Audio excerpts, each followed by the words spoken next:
So he Okay. apologized, and I was like, I get it, man. Rest up, feel better. And so it might just be the two of us. We will see if anybody jumps in. You never know, which is kind of nice about the software. You don't have to spend time saying like, all right, we need to set up cams and make sure that everything's lined out the way it needs to be.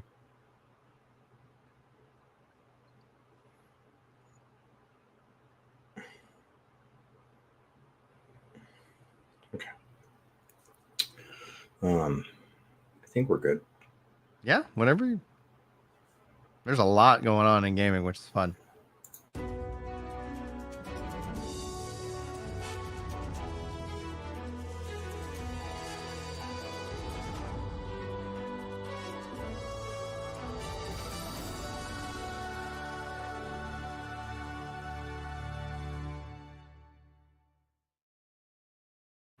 Welcome, ladies and gentlemen. Nice variety week here in gaming as we count down to Final Fantasy XIV Dawntrail. Ginger Prime, how are you? Dude, I'm doing great. This last week has been both two miracles. Like one, I don't want to set the game down, and then two, I've actually had time to play the game, which has just been really enjoyable. It's been able to kind of kick back, relax. It's not one of those games that I feel like I can't play around the kids either, because it's just been a lot of fun. And for those of you who are listening to the audio, it's No Rest for the Wicked, which launched in early access and has now been out for a week. That's how I am, dude. I'm happy as I'll get out. Good. Chili, what's going on? Not much really, to be honest. I want to get back into 14, but I've been so busy with finishing Rebirth, and I tried that Immortals of Avium recently, which just hit PlayStation Plus, which was a lot of fun. And also, Helldivers. So yeah, I've been busy with random games. I was tempted with Sandland especially because the creator means a lot to me, but I've jumped into 3 RPGs in a row, and I think I need a small break from RPGs. Especially after Rebirth. Like I hear that people are like, and it's still going. Like it's, in this weird kind of like, I don't want it to end, but is it gonna end? Like how far are we gonna take it? Yeah, I'm at chapter 13 out of 14, so I'm on the last 2. There you go. But I'm at 80 hours, and I still got all the side quests to do. So yeah, it never ends. I was watching an Asmon video the other day, and he was talking about the Day 9 experience. I was watching everybody's reactions to Day 9. For anybody that doesn't know who Day 9 is, he's like the original Twitch streamer before it was Twitch. He got the first subscribe button, major StarCraft 2 announcer, Fun Day Monday, just like an iconic founding member of what we now think of like gaming content creation. Incredible contributions, and he tried World of Warcraft for the very first time, and there were mixed reactions. I think a lot of people understood like his frustration, and it was so well said as somebody who's such an expert in gaming and can come to it blind, because it's so hard to go into a game blind, truly like remove all of the knowledge you have. And there was some defense in the Asmon reaction from somebody who said that they were a new player, and he went and looked this player up. He's like, all right, well, how new are you?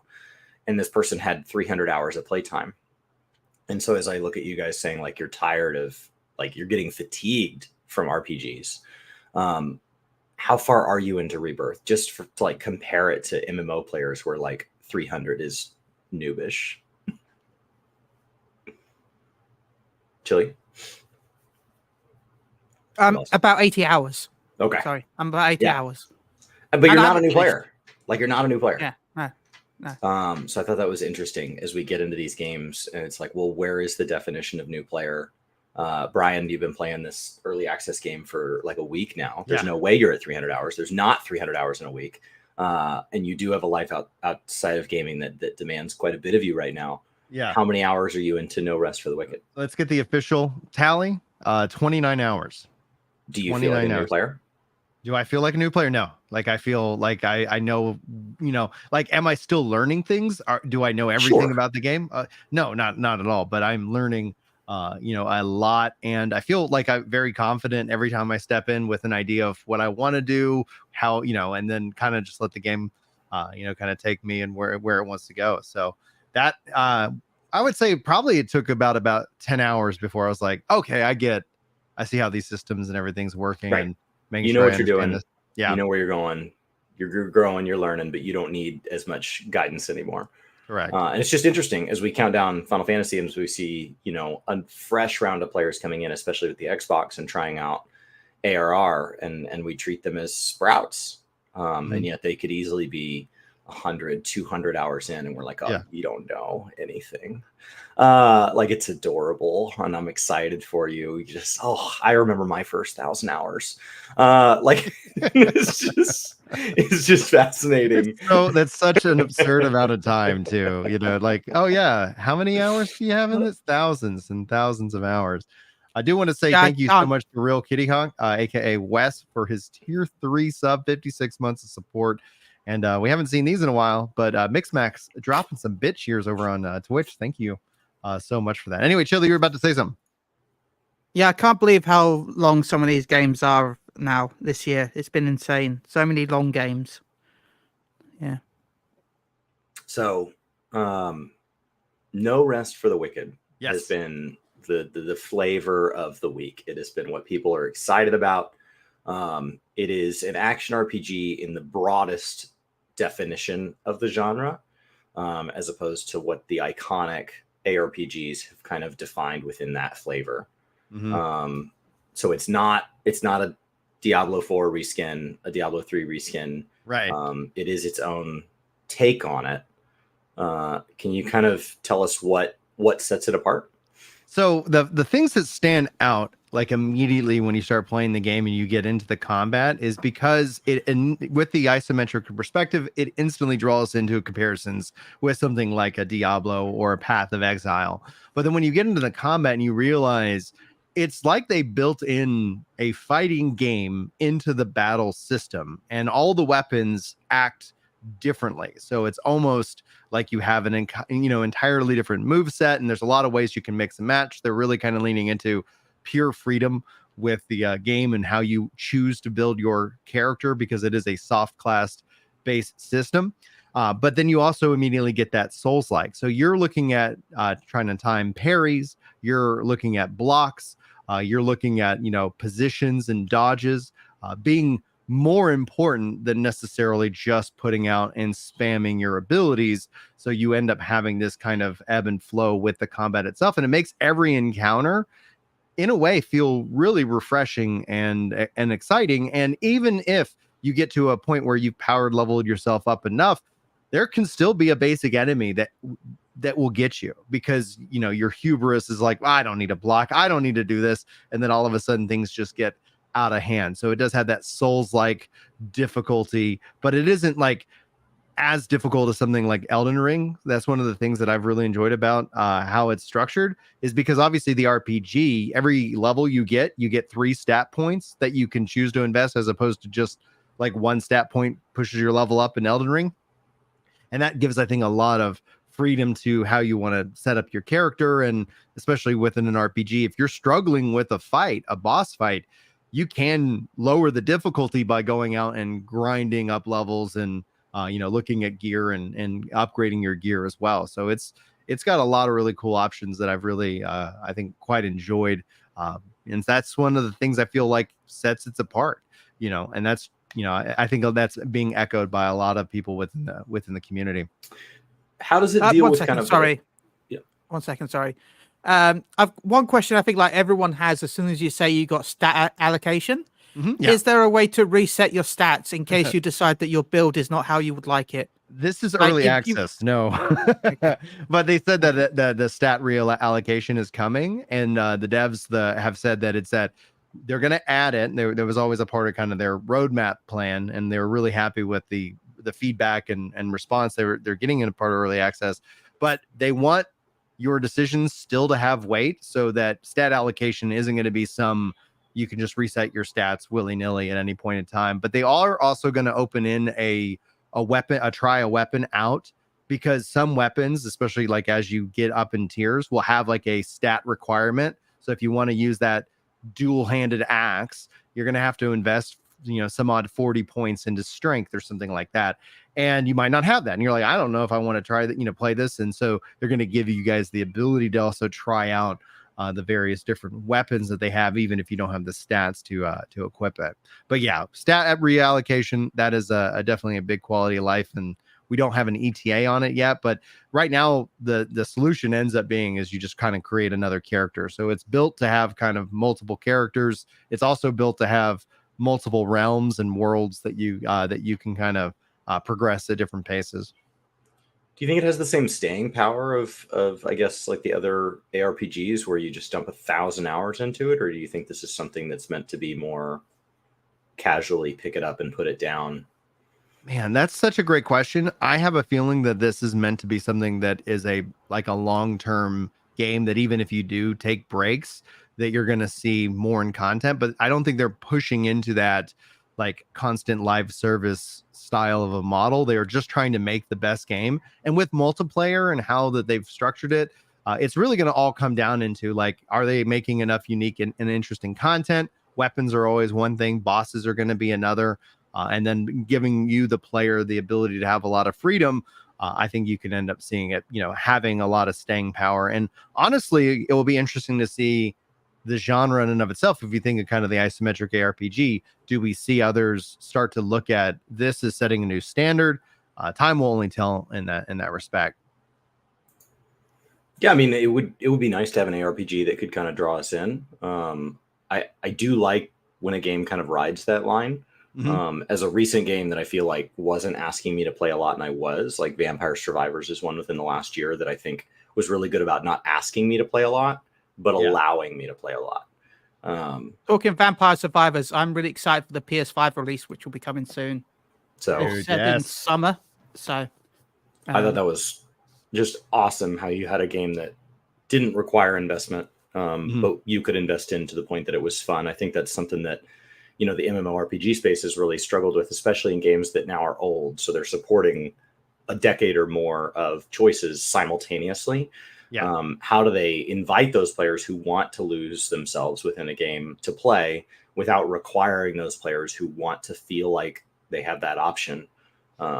I think a lot of it's going to come down to player trade, because right now they're just thinking about not being a restrictive game, but a game that people are free to break, because this isn't an MMO. This isn't going to be a persistent world. Every realm has its own, level of progress. And so meaning that like, hey, I'm, struggling. And then you have a friend who's like super powerful and high level. He can come and join you.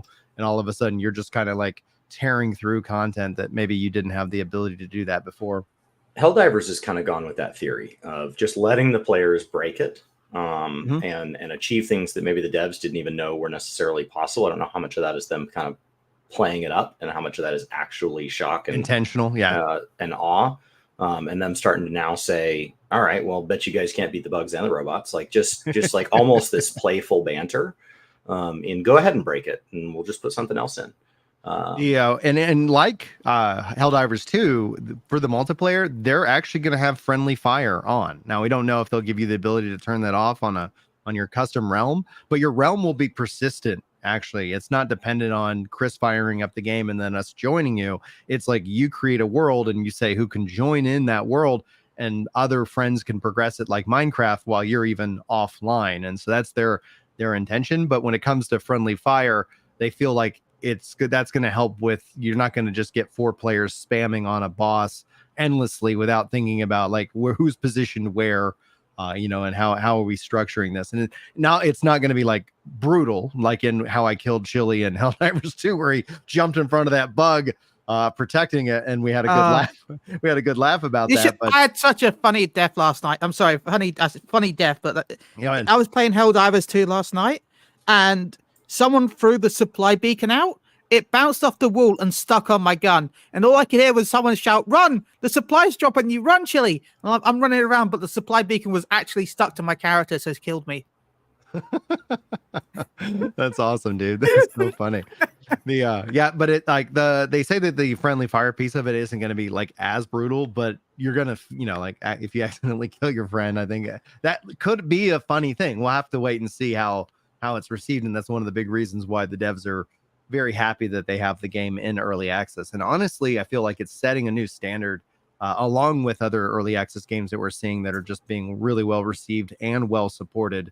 The devs have just rolled out multiple fixes to address performance issues, implement new feedback, which they just had their biggest patch today, one week after the initial release, and they have a roadmap of things that are coming. And so it's like they got a pedigree. They have delivered incredible experiences through their Ori series, and within this game, you can clearly see that they are a passion-driven team that wants to make this the best possible, ARPG out on the market. But also, they're not trying to be the game for everybody. They're really kind of saying, like, we're fine with building in an own niche where this is its own thing that players can, choose to opt into. Let's talk roadmap. So Joe Game Theorist says no seasonal content, DLC, and expansions. How long are we in early access? And then how long are we expecting between large amounts of content added, not little minor updates and patches? Yeah, we don't have a clear vision on that just yet, namely because we do know the first update is the multiplayer update, and then they have a couple other major updates that are part of the roadmap, adding in new content and so much more. But we don't yet know what that pacing looks like. I would suspect that if you can kind of think of the roadmap as if I just mentally am breaking it up into quarters. So it's like the first major update, I'm thinking sometime in June or July, which is the multiplayer. Sometime later this fall, big content update number 2, and then sometime maybe in winter or early 2024. That's just how I'm kind of setting the expectation. And if they deliver faster, that's excellent. But based off the communication and the speed at which things are getting implemented, I think it has a possibility of being a much tighter early access period. But they have not yet announced a release date, so there's no kind of hard set date in stone. And then at some point, obviously, the game will be rolling out to consoles, which will open up, and that will probably be when the release actually occurs. And I think that's going to real well in their favor from the marketing, because there's lots of players I see in my videos commenting and going like, man, I can't wait till this comes to the PS5. Man, I can't wait till I can play this on console. And it's like, yeah, like that's going to be, I think, a really, really fun time for everybody by that time. And it's going to be a better product having gone through early access rather than saying, hey, we thought this would be fun. And it turns out maybe that system needed to be refined, or it wasn't as strong as they thought it was going to be. Good. Well, no rest for the wicked. Off to a great start. Yeah. Highly recommend if you have a PC and you don't mind giving feedback to devs. It's a great experience. Are they bringing it to other platforms?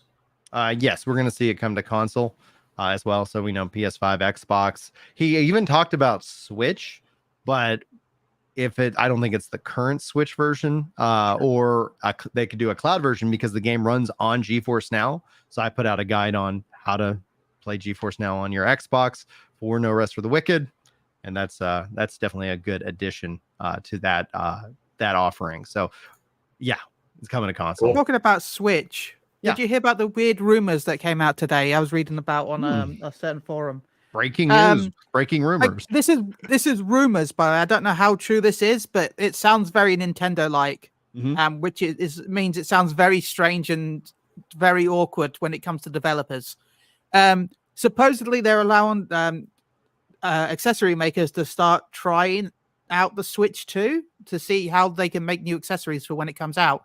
Nice. But they're not allowed to actually see the Switch 2. The Switch 2 is in a box, and they put their hands in the box, and they can feel up the console, so they can feel up the shape of the thing. But they're not allowed to see it yet. Supposedly, that's what again. And if this rumors are true, it means that also the Joy-Cons are going to be magnetic instead of like the normal type. But yeah, supposedly that's again. I just want to say it's a rumor, but it's Nintendo, and I kind of can believe it with Nintendo.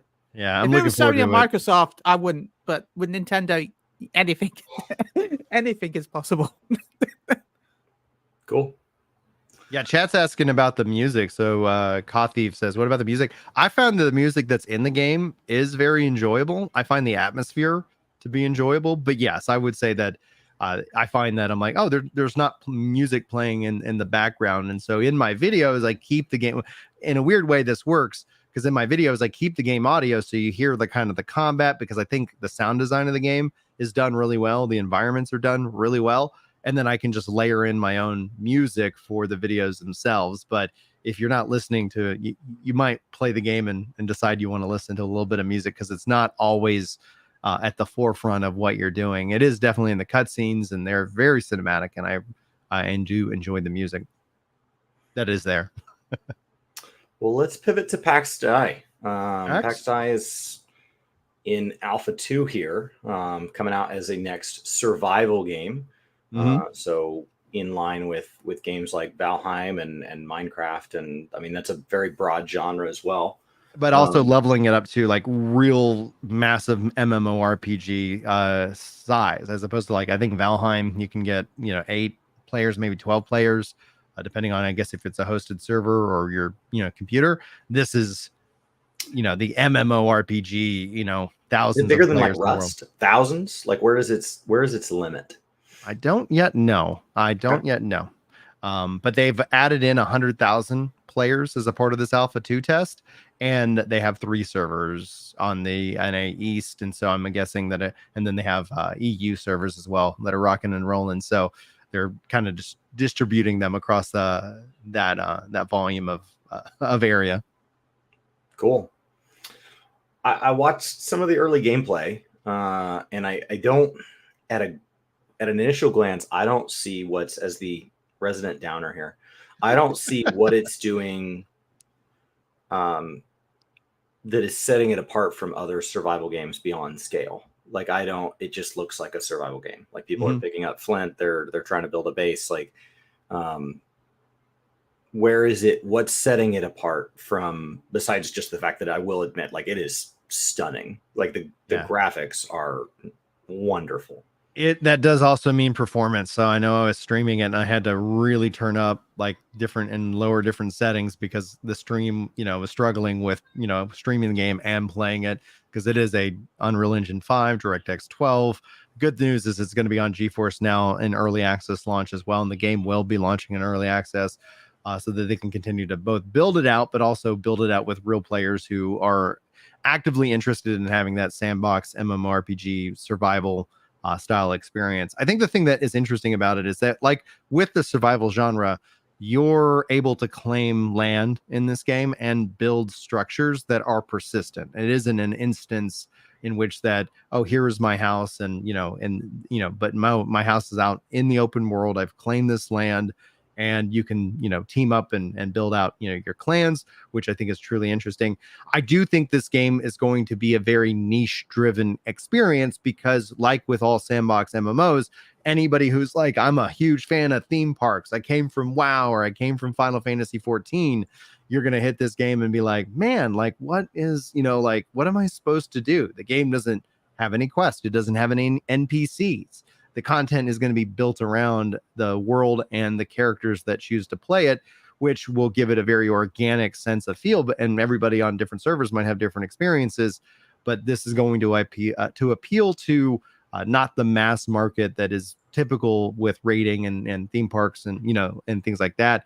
But I think it's exciting to see that somebody's willing to make that push with this high of a quality, experience visually and whatnot.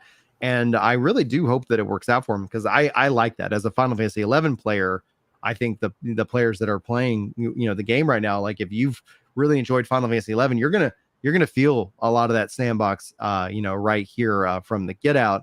But at the end of the day, we'll have to wait and see how it plays out in the long run. I always enjoyed the survival. Go ahead. Sorry, just add a little. I did a bit of Googling while we're talking about this. Supposedly.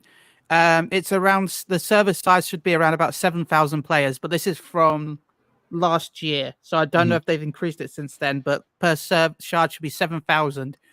But it's also split into zones and layers.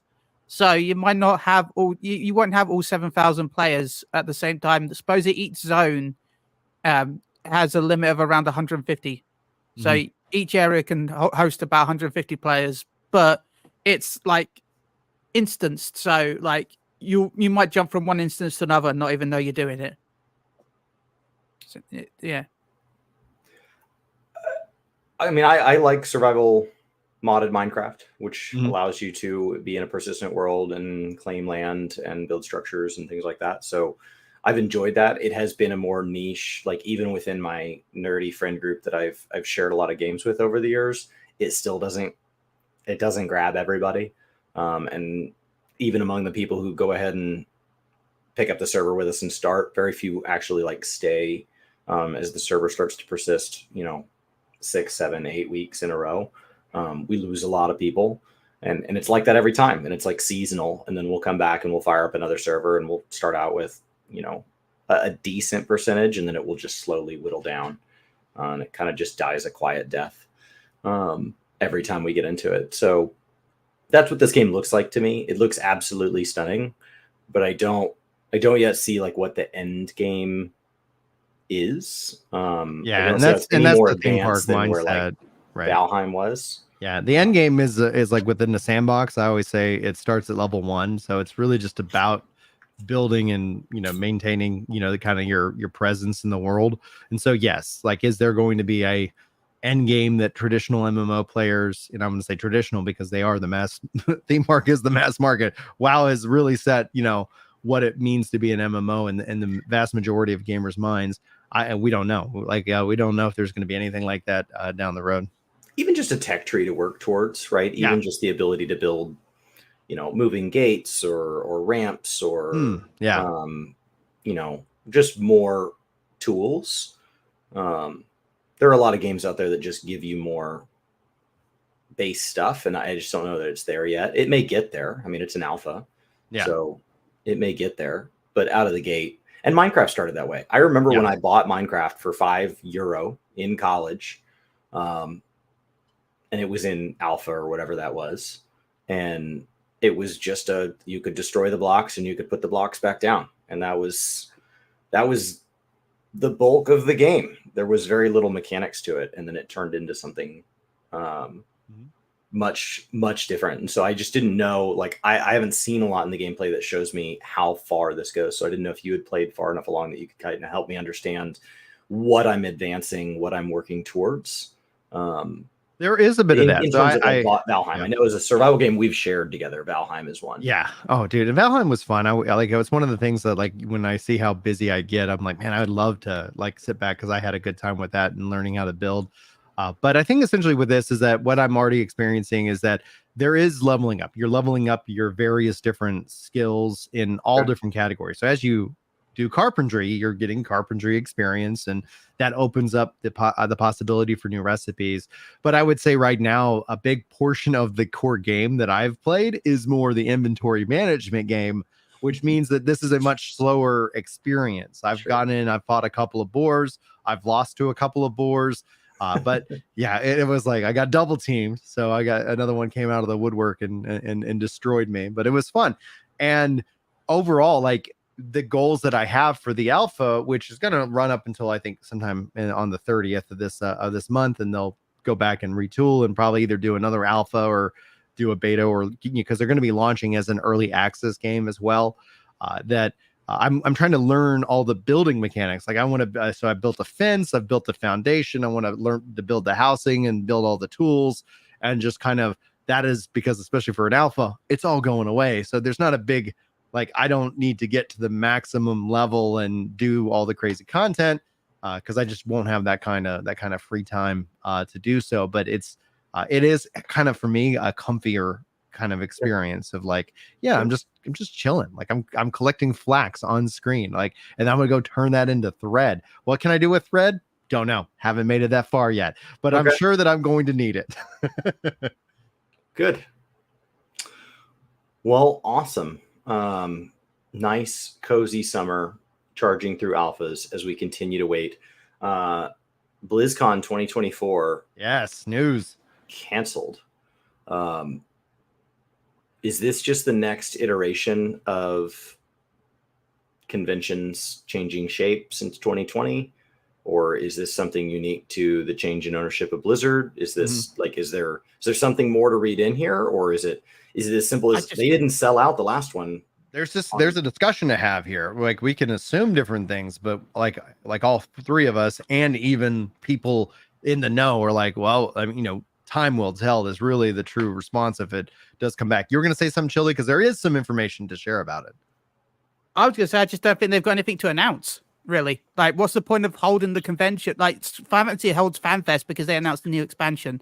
BlizzCon really doesn't have anything to announce this year that we know of. I mean, That we They've know. got But more War Within news.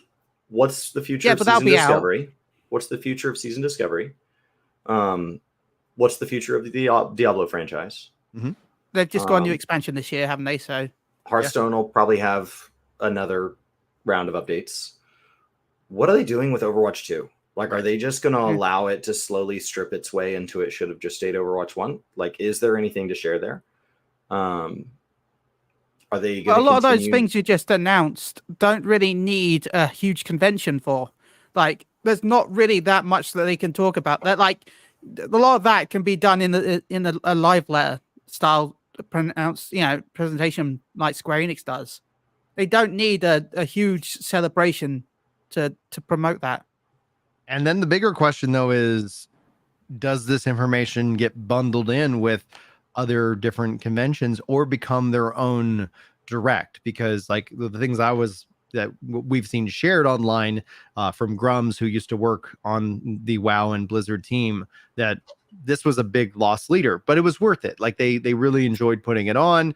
It was exciting, but it wasn't like profit driven. And now if you look at and we've seen more and more physical conventions go away in favor of the directs. And so when it comes to Microsoft directs, we could most likely see that they have, like with Nintendo, they just did their indie showcase, and then they're going to do their different RPG podcast, like they have these kind of targeted directs that they just release, and they're well edited, and the message is contained, and you don't run the risk of, do you guys have phones? Don't you guys have phones? Or, like Red Shirt Guy, like you don't run the risk of becoming, like the villain in terms of your announcements because you didn't read the room the right way. And I think essentially you having that more tight-knit curated message, it works.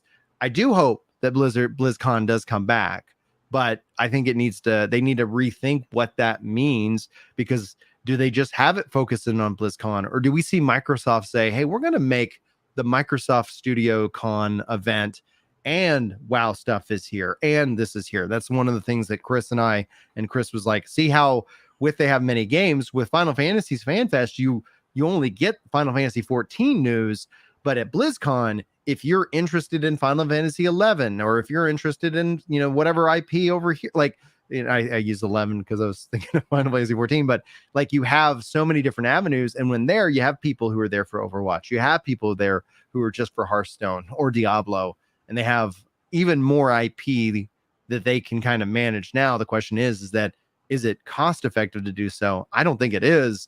So I don't know what the future of BlizzCon holds. Only time will tell. You have enough things to fill a weekend. Like the argument that you don't, coming from people who predominantly identify themselves with a game that makes 3 conventions out of 1 expansion announcement that follows a formula. Like we know what's in a Final Fantasy expansion before they announce it, and yet they turn it into 3 cons. Yeah. And then a media tour. Like it's a phenomenal amount of content out of what is effectively a trailer and a recipe. And don't get me wrong, I'm here for it. I was clicking tickets like everybody else, totally thrilled to go, had a blast. I think Blizzard could do the same thing for WoW fans. There are people excited for War Within. War Within has been a quieter expansion. I've seen some people excited, but it has been quieter than previous expansions. So I don't know if that's lack of interest or if it's just in line with this kind of cozy chapter in general of gaming where people just don't seem as loud in general. Can you remind me exactly when BlizzCon is? It was usually in November, but then November. But with COVID and everything, I know they ended up shifting it to a virtual one that was sometime in the spring and whatnot. And they brought it back this past year, and I believe it was in November as well, because that was just after the acquisition. And Phil Spencer came out on stage and kind of said, "Hey guys, we bought it." It's like, all right, cool, let's have some fun. And then they proceedingly laid off 1,900 employees, which I do feel. Sorry, I do feel like they will skip this year because of the reasons why I said, and they will come back next year, but with stuff with like the newest expansion for WoW, the newest expansion for Diablo. If Overwatch 2 even still exists, maybe it doesn't. Who knows? Those stupid $70 skins. I'm sorry, I'm still annoyed about those.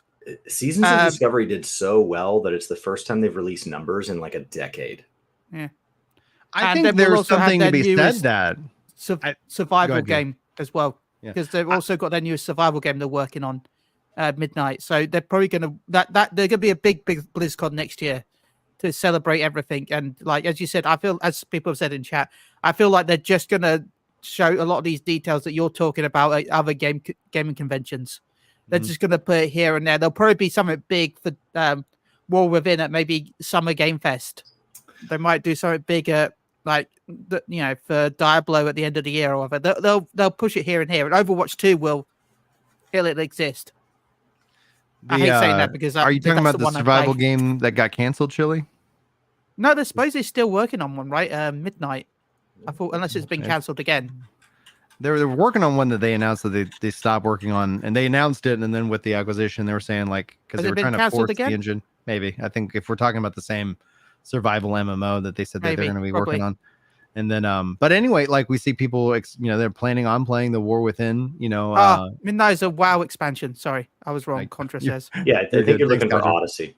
Yeah, Odyssey. That's exactly the right term.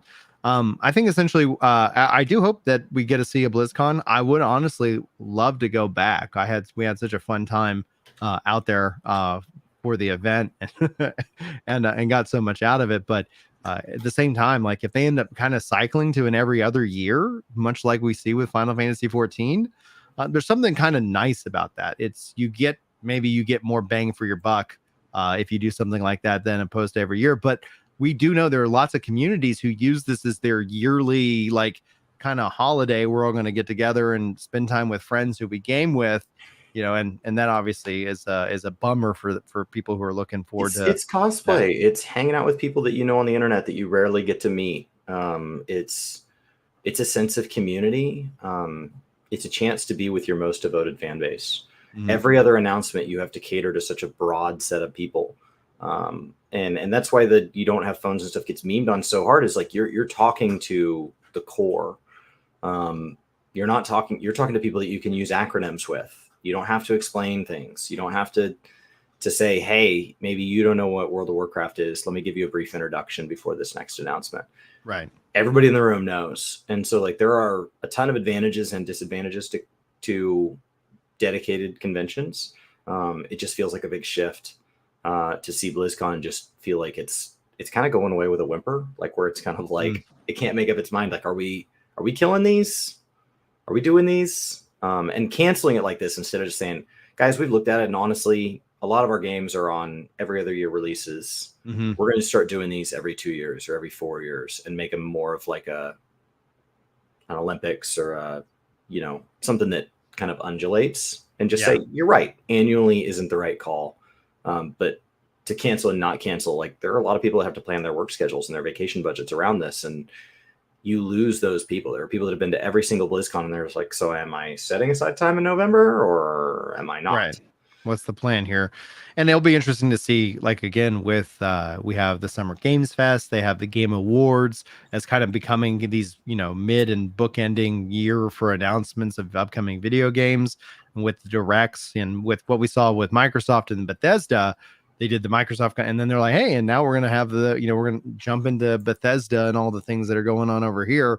And they even did that, that dedicated one with Indiana Jones and Avowed, and like they are, being able to kind of bring the information to the forefront, I think in a much more curated way. And so it's going to be interesting to see how that's received ultimately, especially with content creation and reaction, etc. Like I think essentially we saw Mr. Happy not go to FanFest this year because he knows what's going to happen, and him being online to do a reaction ends up being kind of more advantageous anyway, and that's just obviously a choice that everybody gets to make because it's not cheap to go do these things. Unless he's going to get one-on-one time with the devs, that's going to give him some inside scoop they don't plan to announce on stage. You have to start to ask what's the better content as a content creator. So I think that was more of a what does the Mr. Happy brand benefit from than it was an individual choice. Not to mention he's just had some budget things and things like that. And so you do have to start asking yourself, like, where is my time and money best spent? Right. So he looks great, by the way. Yeah, he's been losing a lot of weight. Yeah, he's doing insane. Good job, Mr. Happy. As speaking of fitness journey, Brian, where are we at on the weight loss journey? So I had at the last official weigh-in. I didn't have any weight loss since the previous, but I am no longer pre-diabetic. The next official weigh-in will happen the next time I go to the doctor. I don't weigh in every day. I didn't want it to be a mental thing, like I didn't want to see like constantly be like stressed about the numbers. But I'm happy with the fact that I'm no longer pre-diabetic. The last official number was down 70 pounds. And I think essentially as we get into May, I'll probably, I might make it to where like I do a weigh-in in May, if I don't end up having to go for a doctor's appointment or something like that, which is what I've been using for my official weigh-in as I've gone and got, checked out. So that's where I'm at and feeling great, sleeping great. Look, people say I'm looking, gingerly. So I'll take it. Good. Well, Final Fantasy 14 Dawntrail. Yes. This week felt like a holding pattern for me. Like it just felt like we're just waiting now. Did it I didn't know if you guys had anything new this week, if you're getting excited. Brian, did you get a chance to log in at all? I haven't had a chance. Like I said at the start of the show, like No Rest for the Wicked has just absolutely consumed my time and I'm just having like so much fun with it. But I will be playing it because the 16 event was going to be wrapping up here pretty soon. So I will be forcing myself to get in and make sure I get that knocked out, because also going to be finishing up the Samurai controller guide for everybody. And then I'm going to, I think, probably spend some time with Paladin. But yeah, there's just been so much going on that like, it's honestly like, the nice thing is I've got over 5 million gil, like, like I'm at 90 on every job. Like there isn't this sense of like, I need to put in effort to be ready for the game's launch. And so I'm just trying to put that effort into the gym so that way I can play when I could advance the story come June. We'll see. Chili, what's going on with you in 14 right now? I kind of want to work on some achievements, like the fishing achievements and stuff like that. I've never finished a crafting relic in my life. So I kind of want to finish at least one crafting relic just to say I've done it. I've done the fishing tool, the fishing splendid tool. So I kind of want to get a relic splendid tool, a crafted splendid tool done at some point. Okay. Like not the relic weapons. I've done relic weapons. I've all done the way to the those, last step, the expert step. Yeah, that's my goal, is to hopefully get all the way to the last step.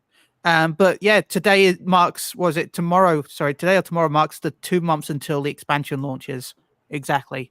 Last one was a bit of a doozy. Obviously easier with modern gear, but because it can be cheesed a little. But are you gathering your own materials, or are you just pumping money into this? I've been gathering materials, but I've also had some friends that who've done it themselves, who have also just like, oh, I have like 2 or 3 of these left, and they've tossed it over or whatever. But I have been gathering all the stuff myself. Okay. Yeah.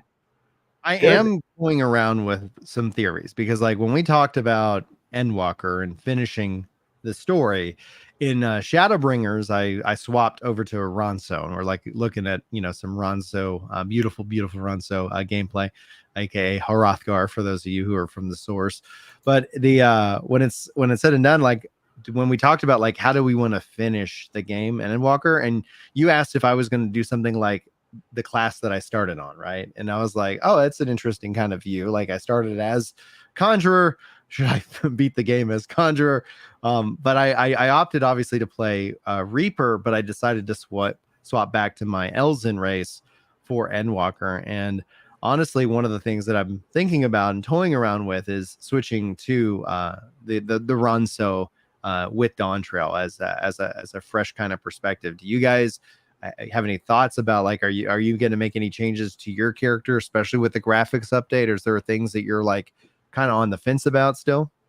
The free Fantasia is going to make a lot of people take that consideration for a fresh step, especially if they're not happy with how theirs looks. I'm pretty simple. I prefer to start and just let that character be that character. My character in WoW has been the same since 2004. And so I don't plan on making any changes, but like, I'm also a blue pig. So I don't know that graphics update really affected me. We'll see how that shine is. Apart from maybe a different hairstyle, I probably won't be changing my character like that. I change my hairstyle every so often. If I find one that I like, though, I pretty much have the same one all the time. But I'm also dressed as a dwarf, so you can't really see my head anyway. So You know, most of the time you can't. Like sometimes I'll change outfits, but most of the time I'm in the dwarven outfit, so you can't see anything anyway. So. Well, good. I'm excited. I'm in the exact same spot I was last week. I'm excited. Hasn't been much more than just vague excitement. I've been seeing some people upset at the Yokai Watch event, which is obviously going to suffer from the same chaos as every other event. Blue mages are the beautiful, wonderful disaster of awesome craziness, and they cause some shenanigans. Sometimes that's to the benefit of the community. Sometimes it's not. It's what I like about them. Like I like that chaos. And they're limited in what they can go into, right? They're never breaking anything that's too serious, because they're gated from anything that's too serious. Yeah. But that's my personal take on that. But I know the Yokai Watch stuff's going on again, and then I know the Final Fantasy 16 event, for anybody that hasn't completed that, has a little more time left on it. But that is rapidly approaching. So you procrastinators. Have you done the 16 event yet, Chris? I am doing it today. All right, sweet action. I'm excited. Yeah, I'm looking forward to it. I'm also looking forward to when you get the opportunity to play through Final Fantasy 16. I really enjoyed my time with the game, and I'm very much looking forward to PS5 set up. It's ready to go. So got my capture card set up. I just need to sit down and give it some time. Honestly, the race training has been taking up all of my time now. What's the update on the race training? Because I know that for those people who so last night, so yesterday I had some job training, and so job training started at 8:30 in the morning, and then we had a plumbing issue on the house. So as soon as I got out of training, I came back and met a plumber, and then my wife and I had dinner, and I still hadn't done my training for the day, and so then I had to go out. Well, yesterday was 10 miles. So not doing 10 miles till after dinner means by the time you finish 10 and shower, like it's way past bedtime. So it's just gotten to the point where like the runs are just long now, and none of them are optional. It's not like, hey, this is a busy week, because I'm no longer just doing this for fitness. I'm doing it towards a goal. If it was for fitness, you go, hey, there's busy weeks. Not all weeks. You don't win them all. Right. And I would have just let that go. But like I have to hit the mileage. So today's 17. I'm doing 17 right after this, and then coming back and playing 14. And so the runs are just getting really big. 17 is by far the biggest I've done since right before my marathon. I think I did an 18 or 19. So I've only cleared 17 maybe 3 times in my life, something like that. Okay. So today's big. So we're just getting to the point where it's about almost 40 miles a week, and it'll peak at 50 or 60. So it's just a lot of running, guys. Weight's starting to fall off. My coach told me just eat from the right food groups and just eat as much as you want. As long as you're hitting your hydration goals and you're hitting your training goals, do not worry about food quantity at all. I'm getting to the point where I'm having to salt things. I don't like the flavor of salt. So I'm not like the average American. Yeah, but if you're doing that much running, like you're depleting your salt, and that actually what you can find out is that if you don't have the right salt, you're going to actually be dehydrated because your body doesn't absorb the water like it's supposed to. I actually went to the ER for that very thing. I was eating incredibly clean, and I was drinking water. I had like four of these big boys, in one day. And I was like, why do I feel like crap? I feel really sick. And I was worried because I was like, well, my mom had headaches. And just feeling like, my heart was like starting to race, and I was like, what's going on? Turns out like I go to the doctor, and it was the weirdest thing that they ever gave me. And they're like, oh, here's some chips and here's some juice. And that cleared it up right away. And he's like, yeah. And I was like, yeah, I'm just eating like celery, this is before we found my medical issue, which was like keeping me from losing weight. And I was like, I'm just, AIP real, like barely anything that's fun or anything that's good. And then I had that reaction. And so, yeah, salt's an important thing in your diet. During my race, I have minimum 7,000 milligrams. Yeah. Everything, like anything in life, though, it's all about moderation. Like you need certain. You think you don't need it, but actually you do need a little bit. Like you can't just everything avoid. In balance. Yeah, everything is in balance. Yeah, you got to have everything in balance for sure. So that's been the journey, is learning kind of where my electrolyte usage is. So salt, potassium, magnesium, keeping those balanced. I was starting to get some muscle spasms in my legs mid-run. What's really cool about electrolytes is they're absorbed really, really fast. So if you start to get low on electrolytes and you recognize them for what they are, and you have access to electrolytes, like you can buy them, I buy them in tablets. It's like 5 minutes. It's 5 or 10 minutes and you immediately feel better. So like it's absorbed really, really fast. So it's not like long-term damage. You just gotta recognize it for what it is and flush your system. But that's been the journey. It's just been, and I'm losing weight again. I would love to be about maybe 2 or 3 pounds lighter than I am, but I'm pretty happy where I am. But I'm not sure it'll stop because like the days are. I think yesterday was like 3,300 calories burned. 3,600, something like that, and that's pretty regular now. Like I'm pretty regularly burnt. And if you're eating healthy and you're drinking the amount of water you're supposed to be drinking and you're sleeping the amount you're supposed to be sleeping, I just don't know how you consume more than 3,000 calories a day if you're not eating trash. It's so hard when you're not eating processed foods. Like I had rice and chicken for dinner last night. You can't. I can't eat enough. You cannot eat 3,000 calories. I feel sick. Like it's like I'm I can't force myself. So I've actually adopted a protein powder, that I mix with water just so that I'm getting the right amount of protein because my stomach I can't eat the amount of chicken that I need to eat, to get the full amount of protein for my size and build. But yeah, I buy Noon tablets. They come in little tablets like this. And I buy them every time they go on sale. I buy like a box of them. So there's 10 to a vial.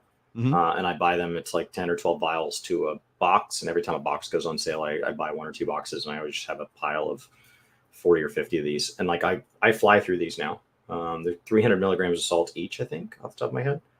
And so like when I go for a big run, I can take down like 3 or 4 of these, depending on, especially as it gets hot outside. Yeah.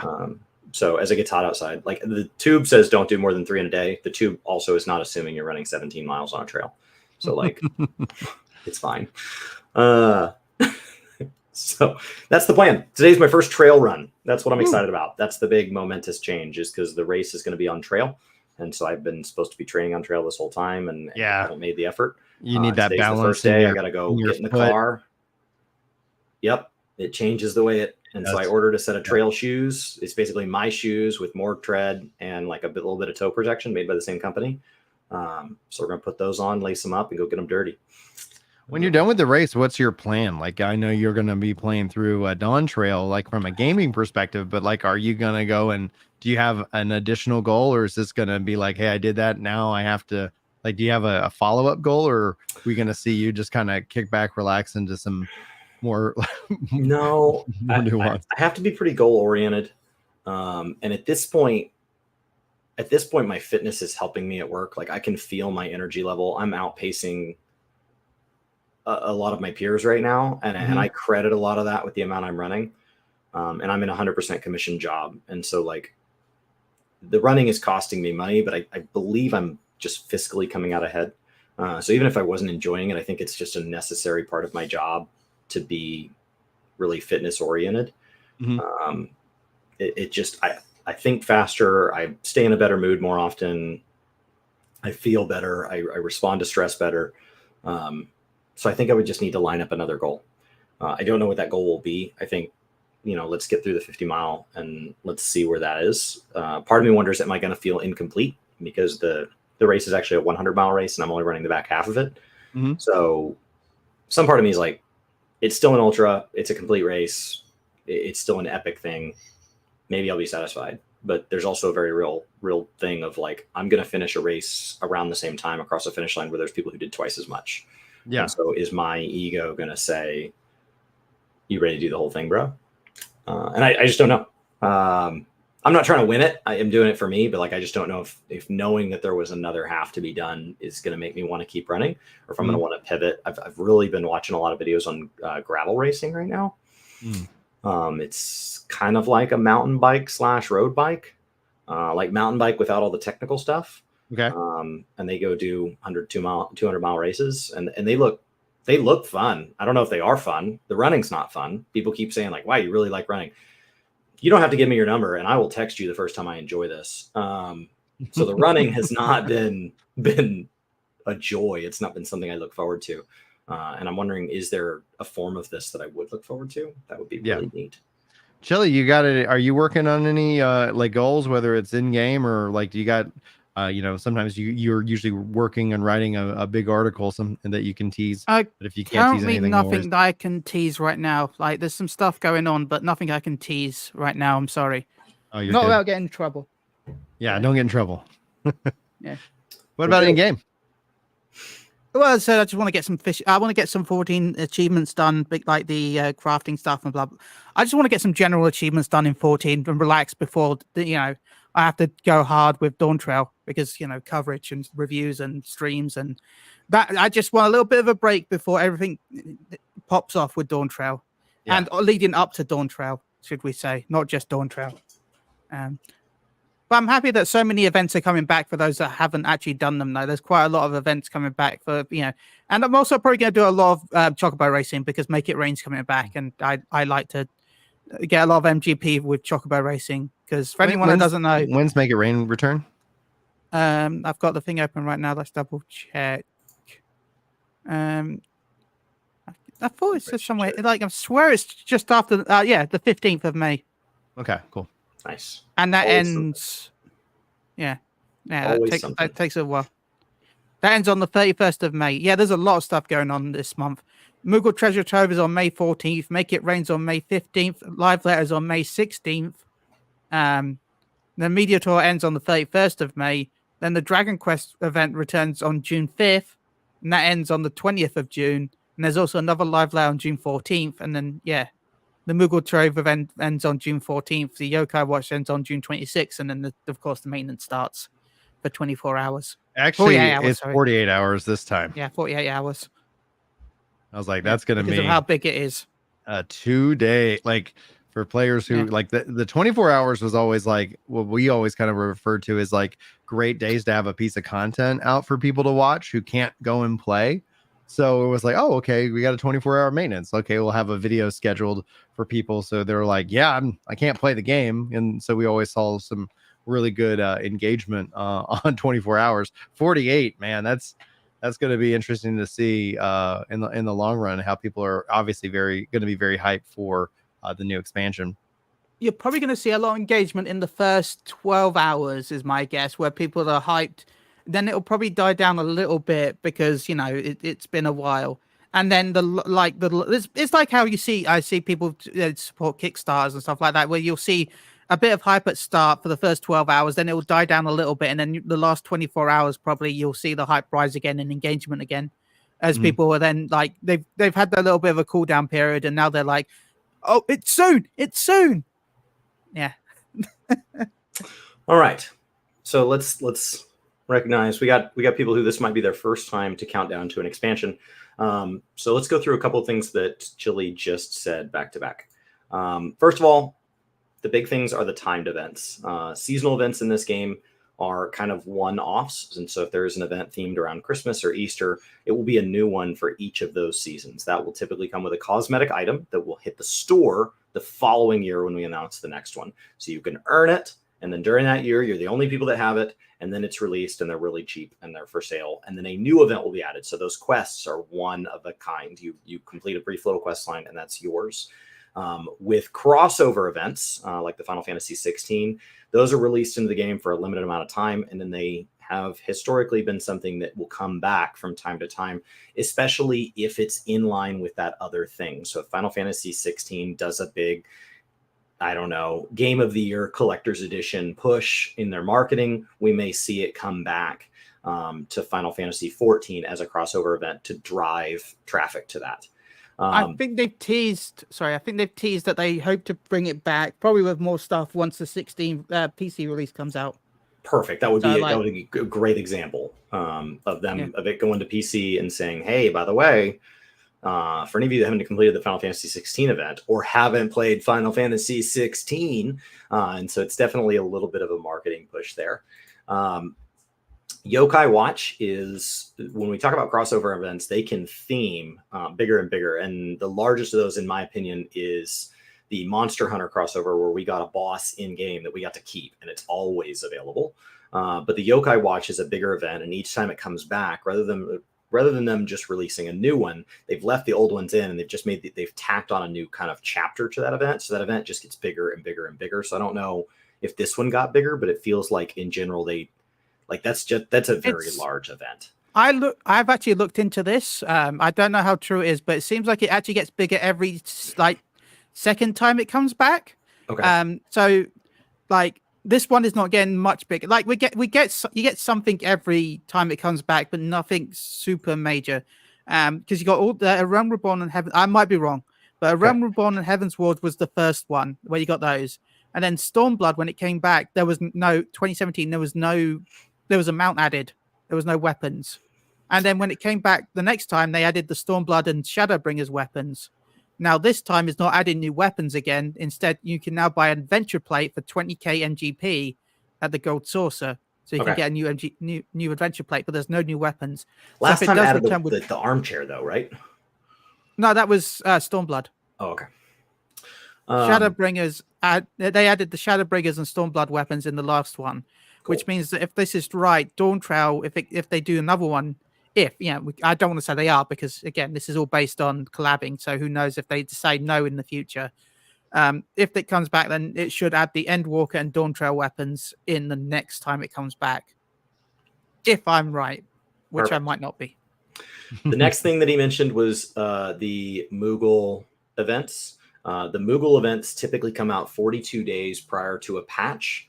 And they are themed after a tombstone of old. And so they are following the tombstones in order. They're just tombstones from the past. So we always know what the next one will be. And then it has a loot table that they're kind of pulling from. And so things that are on that loot table, it is a unique combination of things this time, but odds are we've seen all those things before. So it's an alternative way to acquire items from tribes, extreme mounts, various different little cosmetics, pets, triple triad cards, things like that. There's been a handful of items that are unique to those events, but most of those are just alternative sources to things that come from rare fates or some other thing. In the past, I've made videos over on Gaming Kinda where I've broken down how rare each piece of loot is so that you know where to spend your Moogle tombstones. I don't know if I'll have time to do that this time, but that's been something I've done in the past. There's a big spreadsheet that I use to kind of break that down. Prior to an expansion, however, they run longer. And so they are longer than the typical 42 days. That's what they were originally kind of, I guess, built for. And they've just been, but you'll see those for the 0.1, 0.2, 0.3, 0.4, and 0.5. Also, remember, they're probably going to bring back, they are going to bring back the new style of Mold Time with this, where you can do quests. Well, not quests, but you can do specific weekly and daily stuff, so to get more Mold Times than you normally would just from grinding. Like the Ultimate Mold will also return. Like, we don't know what these are yet. Again, it's not really started yet, so we don't know exactly what the challenges will be. Last time it was one of the ultimate challenges was fishing. Doing ocean fishing, you got like 50 times for doing it. Nice. Plus the times you got from doing fishing, and plus there was also normally a daily one. So I think I walked away the first time I did it with like 60 times just from doing one ocean fishing. For any of you that are WoW fans, it mimics the new WoW Adventure Tomes monthly thing system, where they're encouraging you to go play the game, maybe in a different way, or maybe more of a way you haven't played in a while. Then the last thing that I think Chili brought up was coming is the Make It Rain campaign. This is annual, I believe. And this is increased MGP from the Golden Saucer. So it tends to encourage everybody to go to the Golden Saucer. If there's ever been something you want, like one of the mounts or cosmetics from that, it's a great time to kind of farm that up. It's a great time to get a lot of MGP at a time. And so Chili said he'd be doing a lot of chocobo racing, but there's a lot of ways to get MGP. Completing your kind of log is just generally good advice, and doing your fashion report. But there are a lot of ways to get MGP. The Make It Rain campaign is kind of one of the times when people tend to be a little more disciplined about focusing on the big kind of Thanalan casino. I don't know if you mentioned anything else, Chili, but I think that's the big events kind of coming up. But basically all of these are just giving people optional ways to engage in the game. If they're excited about 14, they want to play 14, but 14 doesn't have content yet. So it's all a way of kind of just encouraging people to have fun. It's the closest we have to like a WoW pre-patch event. We don't get true pre-patch events, but this is kind of the next best thing. Absolutely. But if you do want to put a lot of time into, I do a lot more chocobo racing, but I will say if you do want to put a lot of time into chocobo racing, this is probably the best time to do it. And also, don't forget to do the chocobo challenge races. The reward is only once, and it does take a lot of grinding. Like you have to get your chocobo stats up. So you've got to do chocobo breeding, you've got to do chocobo leveling. It takes a lot of effort, but the rewards are really good. Like you'll get some additional abilities that you can learn for your chocobo over time. And I don't quote me on this, but because I think Iron Bit does, but Make It Rain should affect the MGP reward you get from it. And the minimum reward is 20,000, and it goes up to like once you get your chocobo high enough, you get 50,000 MGP just from doing the race. Definitely do your fashion report during Make It Rain. Yeah, do your fashion report. You know, even just turning in the gear you have is still a reward. But you can go follow people on Twitter and stuff like that, and various creators who post kind of what gets you the score. You don't need to get the top score unless you need the achievement. So that's a one-time thing. There's a point just below that that's really good. Looks like I'm running in the rain. Well, and it's I saw some thunder over here too. So 'tis the season. All right. Well, guys, I think that's it. If you guys want to get into chocobo racing and chocobo inbreeding, that's definitely on the docket.